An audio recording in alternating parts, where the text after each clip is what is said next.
कर्पूरगौरं करुणावतारं संसारसारं भुजगेन्द्रहारं सदा वसन्तं हृदयारविन्दे भवं भवानी सहितं नमामि। वंशीविभूषितकरा नवनीरदाभात् पीताम्बराधरुणविं बफलाधरोष्ठात् पूर्णेन्दुसुन्दरमुखा दरविन्दनेत्रात् कृष्णात् परं किमपि त्वमहं न जाने। त्वमादिदेव पुरुषः पुराण त्वमस्य विश्वस्य परं निधानं। वेत्तासि वेद्यं च परं च धाम त्वया ततं विश्वमनन्तरूपं। वसुदेवसुतं देवं कंसचाणूरमर्दनं देवकी परमानन्दं कृष्णं वन्दे जगद्गुरुं। हरे राम राम राम हरे हरे, हरे कृष्णा कृष्ण कृष्ण हरे हरे। इस युग के लगभग 5000 साल पहले कुरुवंश में धृतराष्ट्र और पांडु दोनों भाई एक साथ एक परिवार में, भरत के परिवार में जन्म लिए। धृतराष्ट्र जन्म से अंधे थे। पांडवों ने इसलिए पांडव को राज्य दिया गया। कुछ दिन पांडव राज्य करने के बाद पांडव का देहावसान हो गया। फिर महाराज धृतराष्ट्र को ही राज्य सौंपा गया। उन्हीं के देख रेख में ये दोनों भाई के बच्चे 100 लड़के जो धृतराष्ट्र के थे, जिसमें सबसे बड़ा दुर्योधन था, और पांडु के 5 लड़के, ये एक साथ रहे, शिक्षा प्राप्त किए और धनुष बाण, गदा, अन्य प्रकार के शस्त्रों को चलाना सीखे और महाबलशाली बने। लेकिन धृतराष्ट्र ज़्यादा दुर्योधन से प्यार करता था। एक बार दुर्योधन ने अपने मामा शकुनी के इशारे पर पांडवों के बड़े भाई युधिष्ठिर को जुआ खेलने के लिए बुलाया। युधिष्ठिर व्यक्तिगत रूप से बहुत सीधे थे। उन्होंने कहा ठीक है, बुलाया है तो जाएंगे। और वहाँ शकुनी ने अपने चाल से उनको जुए में हरा दिया और उनका सारा राज्य हड़प लिया। बाद में लोगों ने कहा कि भाई राज्य इनको लौटा दीजिए। तो दुर्योधन ने कहा कि भाई हारी हुई राज्य है, उनको कैसे लौटाएंगे। तो ये हुआ कि कृष्ण सबके रिश्तेदार हैं, वो जाएं मध्यस्थता करें। पांडवों की तरफ से कृष्ण आए। उन्होंने कहा भाई 5 गांव दे दीजिए, ये लोग अपना निर्वाह कर लेंगे। उसने कहा, दुर्योधन ने कहा 5 गांव, एक सुई के नोक के बराबर भी ज़मीन में नहीं दूंगा। अब सिवाय युद्ध के और कोई रास्ता नहीं बचा। तो ये तय हुआ कि पांडवों और कौरवों के बीच में युद्ध होगा। दोनों ने युद्ध की तैयारी की। पूरे देश के राजा लोगों को निमंत्रण दिया गया और कुरुक्षेत्र के मैदान में दोनों ओर से सेनाएं आके खड़ी हो गईं। धृतराष्ट्र की इच्छा थी कि युद्ध में क्या हो रहा है उसको मैं देखूं। अब इसके लिए संजय को चुना गया कि वही बताएगा। अब संजय के साथ इतनी दिव्य दृष्टि नहीं थी, तो इसलिए भगवान व्यास को आह्वान किया गया। व्यास ने संजय को दिव्य दृष्टि दिया कि तुम वहीं से पूरे युद्ध का वर्णन करते चलोगे। जैसे आजकल हम लोग रेडियो देखते हैं, टीवी देखते हैं, टीवी पर जो आता है दृश्य, उसी तरह से उसके आंखों के आगे सारा युद्ध का विवरण देखने लगा। तो धृतराष्ट्र ने पूछा कि भाई बताओ कौन कौन से लोग कहाँ कहाँ हैं, किस किस तरफ से कौन कौन राजा आया हुआ है। तो उस देख के बताने लगा कि आप की तरफ से जो बड़े बड़े राजा आए हुए हैं उसमें पितामह द्रोणाचार्य, कर्ण आदि बहुत बड़े महारथी हैं, और दूसरी तरफ भीष्म तो आपकी तरफ से थे, दूसरी तरफ भीम, युयुधान, विराट, द्रुपद आदि राजा पांडवों की तरफ से युद्ध के लिए तैयार थे। युद्ध प्रारंभ होने में अभी थोड़ा देर थी, तो अर्जुन ने भगवान श्री कृष्ण से कहा कि आप हमको युद्ध क्षेत्र में ले चलिए। युद्ध के मैदान में दोनों तरफ से शंख ध्वनि हो गई, जो बड़ी हृदय विदारक थी। कृष्ण ने भी शंख बजाया, अर्जुन ने भी, सारे लोगों ने अपने अपने शंख बजाए। तो उसने कहा कि हमको युद्ध क्षेत्र में रथ को वहाँ खड़ा करिए जहाँ से मैं देख सकूं कि दोनों तरफ कौन कौन राजा लोग हमारे पक्ष में, हमारे विपक्ष में आए हुए हैं।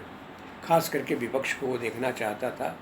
गया, रथ को राम कृष्ण ने खड़ा कर दिया, और अर्जुन धृतराष्ट्र की सेना को देख करके थोड़ी देर सोचे। उसके बाद एकाएक उन्होंने जो है अपने धनुष बाण को रथ में रख दिया और कृष्ण से बोले, बेपथुश्च शरीरे में रोम हर्षश्च जायते, गांडीवम संस्तते हस्तक्षैव परिदह्यते। उन्होंने कहा कि हमारे शरीर में कंपन हो रहा है, रोम रोम जो है हमारा खड़े हो गए हैं, गांडीव हमारे हाथ से छूट रहा है, और मेरा हृदय दुखी हो रहा है, पीड़ा हो रही है। उन्होंने अपने परिवार के प्रमुखों को देख करके फिर कहा, न च श्रेयो अनुपश्यामि हत्वा स्वजन माहवे, न कांक्षे विजयम कृष्ण न च राज्यम सुखानि च। हे कृष्ण, मैं राज्य का श्रेय लेना नहीं चाहता, अपने ही भाइयों को, अपने ही बंधुओं को मारकर हमको राज्य करने की इच्छा नहीं है। अपित्रोल्लोक्य राजस्य हेतु किम नु महि कृते, निहत्य धातराष्ट्रत्र का प्रीतिस्या जनार्दन। हे कृष्ण, यदि हमको त्रैलोक्य का राज, तीनों लोगों का राज्य मिल जाए, तब भी धृतराष्ट्र के पुत्रों को मार करके हमको कुछ अच्छा नहीं लगेगा। कुलक्षये पलक्षान्ति कुलधर्मा सनातनः, धर्मे नष्टे कुलम कृत्य धर्मोपि भवत्युतः। जब सारा हमारा कुल नष्ट हो जाएगा तो हमारे कुल के सारे धर्म नष्ट हो जाएंगे, और जब कुल और धर्म नष्ट हो जाएगा तो अधर्म भी हुआ कृष्णा, अधर्म के द्वारा कुल की स्त्रियां अमर्यादित हो जाएंगी, और दुष्ट स्त्रियों से वर्णशंकर पैदा होंगे। और शंकरो नरकायैव कुलज्ञानां कुलस्य च पतन्तीन पितरो हेषां लुप्त पिंडोदक क्रियाः। और वर्णशंकर जो पैदा होंगे वो हम लोगों को, पितरों को पानी नहीं देंगे, और इस प्रकार न तो पिंडदान करेंगे, और सारा हम लोगों का, पितरों का जो है वो धर्म खत्म हो जाएगा और नरक में चले जाएंगे। इस प्रकार कथम भीष्मो महम संख्ये द्रोणम च मधुसूदन, ईशुभि प्रत्योत्सामी पूजा रहा वरिसूदनम। हे भगवान, हे कृष्ण, मैं जो हमारे भीष्म पितामह, जिन्होंने हमको खिलाया, बढ़ाया, प्यार किया, हमारे गुरु द्रोणाचार्य ने हमको धनुष बाण चलाना सिखाया, इस लोगों के साथ मैं युद्ध करके और इन लोगों के ऊपर उलटकर तीरों से बाण कैसे चलाऊंगा। गुरून् हत्वा ही महान भावा, श्रेयो भुक्त महक लोके, हत्वार्थ कामांस्तु गुरु निहैव भुंजीये भोगा रुद्रक प्रधानम। गुरु को मारकर, हमारे बड़े बड़े महान भाव लोगों को मारकर मैं यदि राज्य पा जाऊं तो उस राज्य को, उस रुधिर से सने हुए राज्य को मैं किस तरह से भोगूंगा, किस तरह से कहा हूँ। इस तरह कह के और बड़ा दुखी हुआ। भगवान कृष्ण हंसते हुए उससे बोले कि असोच्यानन्वशोचस्त्वं प्रज्ञावादांश्च भाससे गतासूंच नान सूचन्ति पंडिताः। अरे भाई, तुम तो बड़े पांडित्यपूर्ण वार्ता कर रहे हो, और जिस बात पर आदमी को सोच नहीं करना चाहिए, दुखी नहीं होना चाहिए, वह तुम दिखा रहे हो, सोच कर रहे हो। ये तो बड़े आश्चर्य की बात है। देहिनो अस्मिन् यथा देहे कौमारम यौवनम जरा यथा तथा देहांतर प्राप्तिस धीरस्तत्र न मोहयति।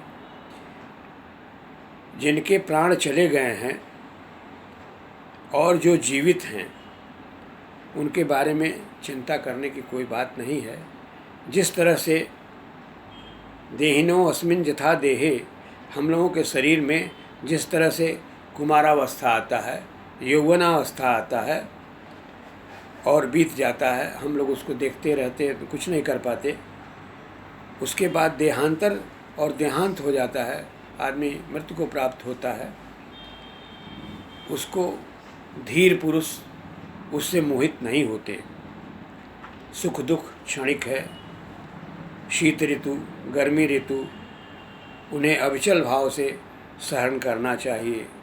अविनाशी तु तद्विद्धि जैन सर्वमिदं ततम विनाशव्यस्यास्य न कर्चित कर्मसि।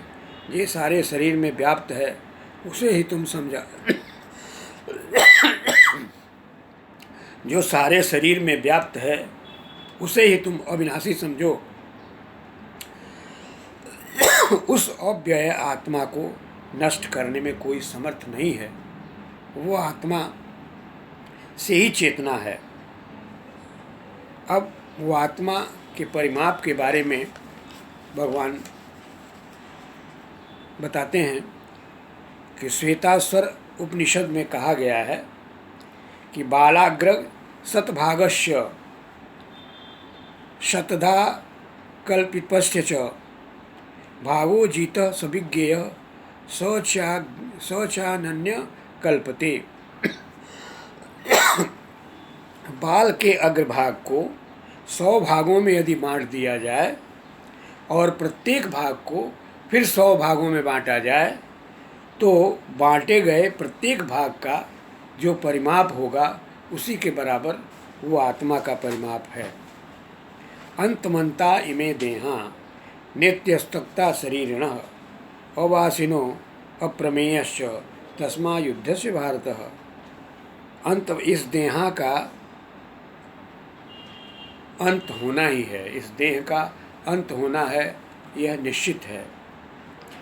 जो शरीर के अंदर आत्मा है वो अजर है, अमर है, और जो जिसे नापना भी कठिन है। तो इस प्रकार उस शरीर के बारे में, उन लोगों के बारे में तुम व्यथित हो रहे हो। जयेनम व्यक्ति हंतारम जश्चैनम मन्यते हतम उभौ तौ न विजानीतो नायम हंति न हन्यते। वो जो आत्मा है वो न एवं व्यक्ति हंतारम, कोई जानता है, मैं जानना चाहिए, कोई जानता नहीं है कि उसको कौन मारता है। उसको कोई मार नहीं सकता है, न वो मर सकती है। दोनों आदमी जो समझते हैं कि हमने उसको मार दिया और जो समझते हैं कि वो मर गई, वो दोनों उभौ तौ न विजानी, तो दोनों आदमी यह नहीं जानते हैं, क्योंकि आत्मा नायम हंत न हन्यते। ये आत्मा न तो मारी जा सकती है न मर सकती है। न जायते म्रियते वा कदाचि नायम भूत्वा भविता वा न भूयः अजो नित्यम शाश्वतोयम पुराणो न हन्यते हन्यमाने शरीरे। आत्मा के बारे में कहते हैं कि न जायते म्रियते वा कदाचि नायम भूत्वा भविता न वाया। वह आत्मा न तो पैदा की जा सकती है, न समाप्त की जा सकती है। वो हरदम शाश्वत है। पुराणों के अनुसार भी उसे न कोई मार सकता है, न समाप्त करने की सोच सकता है। जिस तरह से, लेकिन ये सारे बदलाव शरीर में होते हैं। अब शरीर के लिए भगवान ने कहा कि वासांसि जीर्णानि यथा विहाय नवानि गृह्णाति नरोपराणि तथा शरीराणि विहाय जीर्णा नन्यानि संयाति नवानि देहि। जिस तरह से पुराने वस्त्र को त्याग कर हम नया वस्त्र धारण करते हैं, उसी तरह से ये जीर्ण शीर्ण पुरानी शरीर को त्याग कर प्राणी जो है वो नया शरीर धारण करता है। नैनम छिंदन्ति शस्त्राणि नैनम दहति पावकः। आत्मा के बारे में फिर बताते हैं कि न तो इसको हथियार से काटा जा सकता है, न आग में जलाया जा सकता है, न चैनम क्लेदयन्त्यापो न शोषयति मारुतः। न तो इसे जल से भिगोया जा सकता है, न हवा से इसको सुखाया जा सकता है। जातस्य हि ध्रुव मृत्युर्ध्रुवं जन्म मृतस्य च तस्मात् परिहारार्थे नत्यं शोचितुमर्हसि। तो मृत्यु अवश्यम भावी है, उस शरीर का मृत्यु होना ही है। तो इसलिए यह सब जान करके कोई बुद्धिमान पुरुष इसके बारे में दुखी नहीं होता है। और तुम युद्ध यदि नहीं करोगे तो अकीर्ति चा विभूतानि कथयिष्यन्ति तेभ्याम संभावितस्य चा कीर्ति मरणादतिरिच्यते। तुमको अपकीर्ति प्राप्त होगी। लोग कहेंगे कि अर्जुन डर गया, युद्ध से डर गया, इसलिए लोग ये कहेंगे कि अर्जुन जो है कायर था, और जो तुम्हारी प्रतिष्ठा बनी हुई है एक महारथी के रूप में, एक वीर अर्जुन के रूप में, वो खत्म हो जाएगी। और अपकीर्ति जो तुम्हारी होगी, इस तरह से तुम्हारी प्रतिष्ठा जो समाप्त होगी, मरणादतिरिच्यते, वो मरने से भी ज़्यादा कष्टकारक होता है। क्योंकि हमारे रहते ही हमको कोई कह दे कि एकदम ये नखादा है और वीर नहीं है, जो वीर था उसके लिए इस तरह कोई कहे तो उसको बड़ा कष्ट होता है, वो मरने से भी ज़्यादा कष्टकारक होता है। अब हतो वा प्राप्य स्वर्गम जीत्वा वा मोक्षसे महिम। यदि लड़ाई करोगे और लड़ाई में मर जाओगे तो प्राप्य स्वर्गम, स्वर्ग प्राप्ति होगा। क्योंकि वीरों को मरना, युद्धभूमि में मरना ये तो अच्छी बात है। तो यदि तुम मरोगे ही तो स्वर्ग पाओगे। जीत्वा वा मोक्षसे महिम, और यदि युद्ध में जीत जाओगे तो सारे यहाँ पूरे राज्य का भोग करोगे। तस्मात् उत्तिष्ठ कौन्तेय, हे कौन्तेय कुंती के पुत्र, उठो, युद्धाय कृत निश्चय, युद्ध का निश्चय करके उठो और करो युद्ध। सुख दुखे समय कृत्वा लाभा लाभौ जया जयौ ततो युद्धाय युज्यस्व नैवं पाप्यमास्ति। सुख दुख को सम करके, जैसे सुख और दुख को बराबर मानकर, लाभा लाभौ जया जयौ, लाभ और हानि को बराबर मानकर युद्ध के लिए तैयार हो जाओ और युद्ध करो। जो भी होगा उसको ग्रहण करो, स्वीकार करो। कर्मण्येवाधिकारस्ते मा फलेषु कदाचन मा कर्म हेतुर्भु माते संगस्तु कर्मिणी। कर्म करने का अधिकार है, कर्म के फल पर तुम्हारा कोई अधिकार नहीं है। इसलिए तुम कर्म को करो। योगस्थ कुर कर्माणि संयम त्यक्त्वा धनंजय सिद्ध सिद्ध्यो समो भूत्वा समत्वम योग युज्यते। और योग के द्वारा अपने कर्म को करो और आसक्ति को त्याग कर सिद्धि, विजय और हार दोनों को समान मानकर जो कार्य करता है वो समत्व योग उसको कैसी को कहते हैं। जय पराजय की आसक्ति को त्याग कर समभाव से अपना कर्म करो। स्थित प्रज्ञस्य का भाषा समाधस्थ केशव स्थिति किम प्रभासेत किमासीत ब्रजेत किम। अब जब समत्व योग की बात उन्होंने किया तो अर्जुन ने उनसे पूछा कि स्थित प्रज्ञ का क्या मतलब है, समत्व योग का क्या मतलब है, वो कैसे बोलता है, कैसे रहता है, हमको इसके बारे में बताइए। तो भगवान श्री कृष्ण ने कहा, दुखेष्ण अनुदिग्नमन, दुख में जो दुखी नहीं होता है, सुखेषु विगतस् प्रिय, सुख में जो बहुत आनंदित आनंद का अनुभव नहीं करता है, वितराग भय क्रोध, जो राग क्रोध में विचलित नहीं होता है, स्थिर मुनिरुच्यते, सदा स्थिर रहता है, वही समता बुद्धि वाला व्यक्ति कहा जाता है। यदा संघर्ते चायम कुरुमंगानीव सर्वशः इंद्रियाणि इंद्रियार्थ तस्य भक्त्या प्रतिष्ठिता। जैसे कछुआ अपने सारे अंगों को समेट लेता है और एक जगह बैठ जाता है, उसी तरह से सारे इंद्रियों को अपने में समेट करके जो जीवन व्यतीत करता है, वही उसी की प्रज्ञा प्रतिष्ठित कही जाती है और वही जो है समता योगी कहलाता है।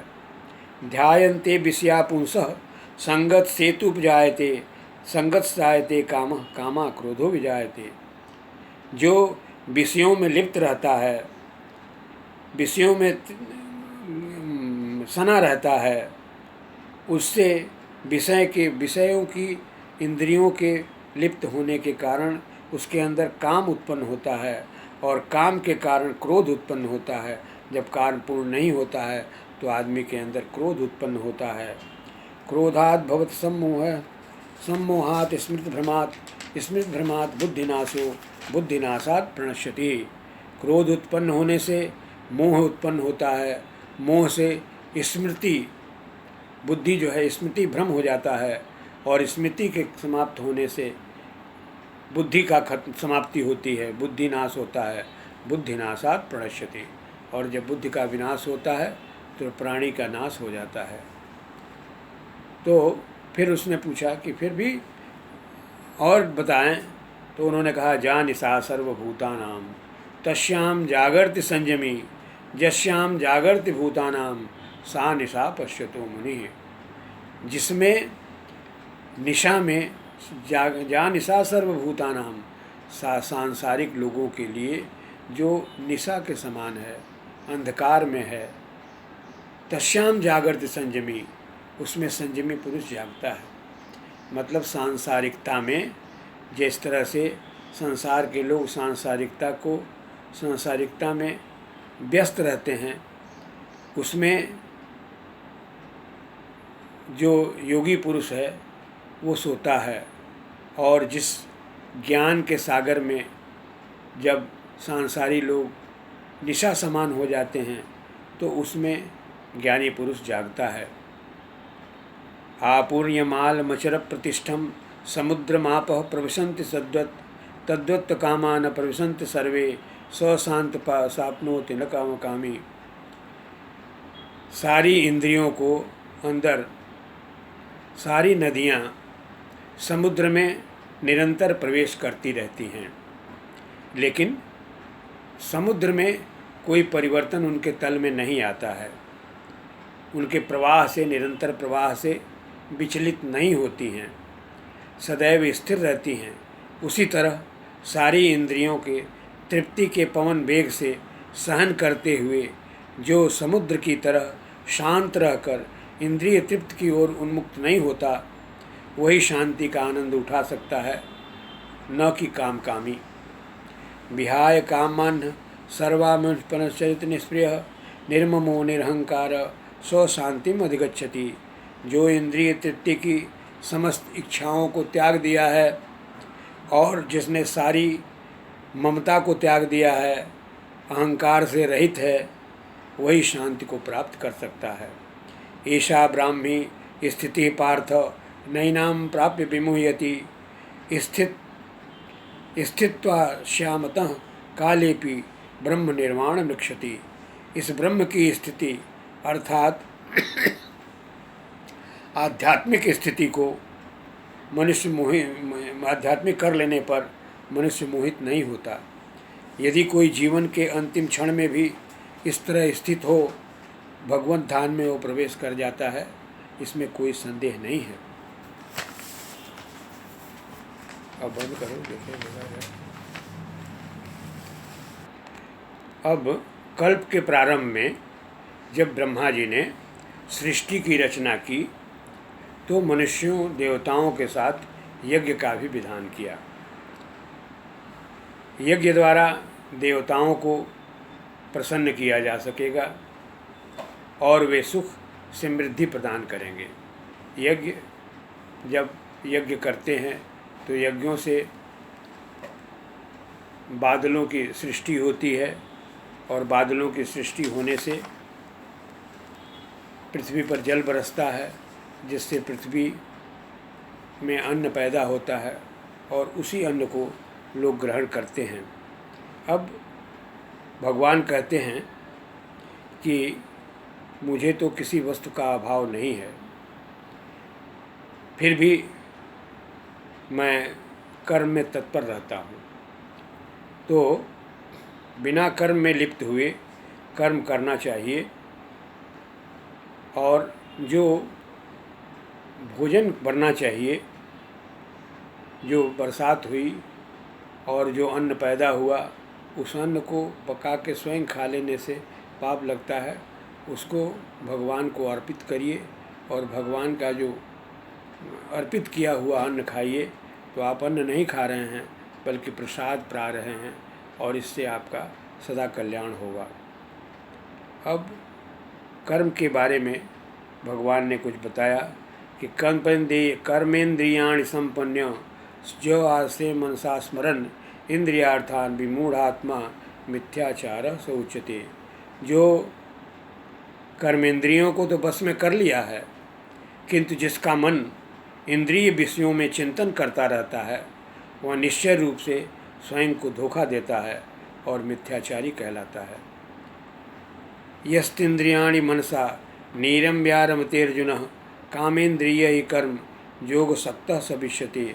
दूसरी ओर यदि कोई निष्ठावान व्यक्ति अपने मन के द्वारा इंद्रियों को बस में करने का प्रयत्न करता है और बिना किसी आसक्ति के कर्म करता रहता है, वह व्यक्ति अति उत्कृष्ट व्यक्ति है। इस ज्ञान को भगवान सबसे पहले सूर्य को दिए थे, जिन्होंने ज्ञान मनु को दिया, मनु ने इक्ष्वाक वंश को दिया। इस तरह से यह ज्ञान चलते चलते काल के प्रवाह में समाप्त हो गया और भूल गया।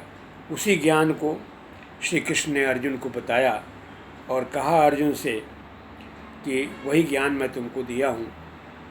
अर्जुन ने संदेह किया और बोला, भगवान आप तो हमारे साथ पैदा हुए और अभी आपकी उम्र की हमसे बहुत बड़ी नहीं है और आप कहते हैं मैंने सूर्य को यह ज्ञान दिया। तो सूर्य तो बहुत पहले हो चुके हैं, हजारों करोड़ों साल पहले, तो आपने उनको ज्ञान कैसे दिया? तब भगवान ने कहा कि बहूनि में व्यतीतानि जन्मानि तव चार्जुन नात्यहम वेद सर्वाणि न तुम वेत्थ परंतपः।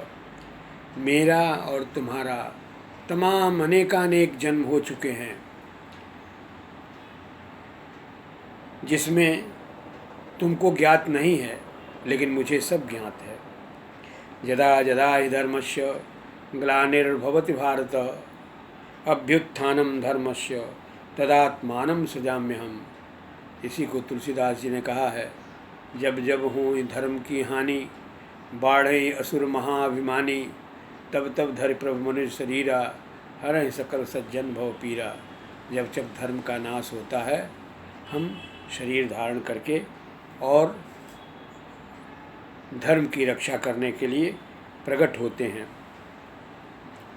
परित्राणाय साधूनाम विनाशनाय च दुष्कृताम धर्म संस्थापनार्थाय संभवामि युगे युगे। इस तरह से धर्म की स्थापना के लिए मैं युग युग में प्रकट होता हूँ। जे यथा माम प्रपद्यन्ते तांस तथैव भजाम्यहम् मन्मर्तान् वर्तन्ते मनुष्याः पार्थ सर्वशः।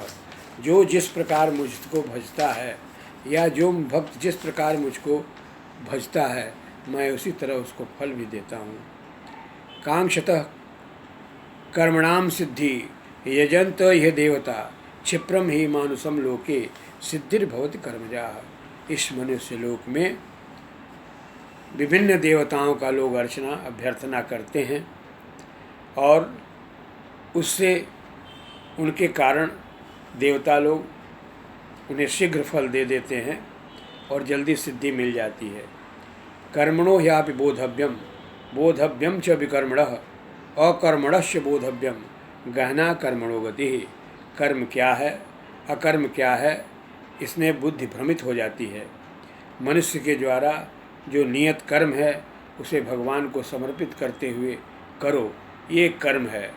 और उनके उस कर्म की फल की इच्छा न रखते हुए भगवान को समर्पित करते हुए जो कर्म करता है आदमी उसे अकर्म कहते हैं।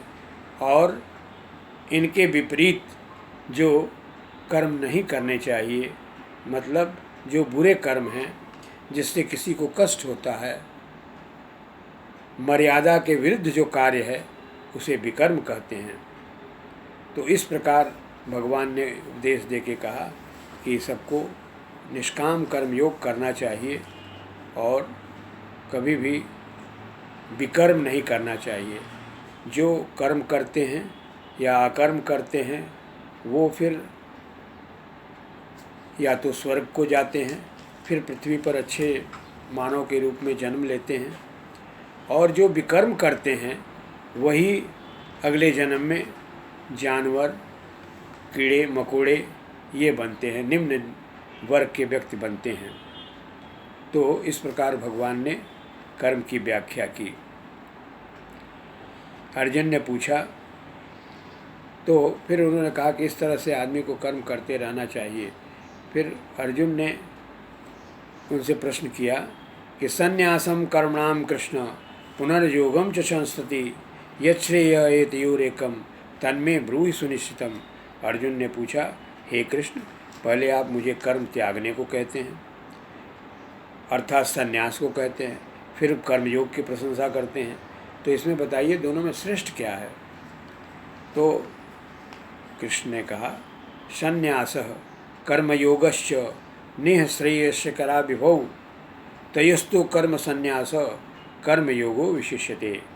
कर्म संन्यास और कर्मयोग दोनों ही कल्याणकारक हैं, लेकिन दोनों में कर्मयोग साधन में सुगम है, इसलिए उसको श्रेष्ठ मानो।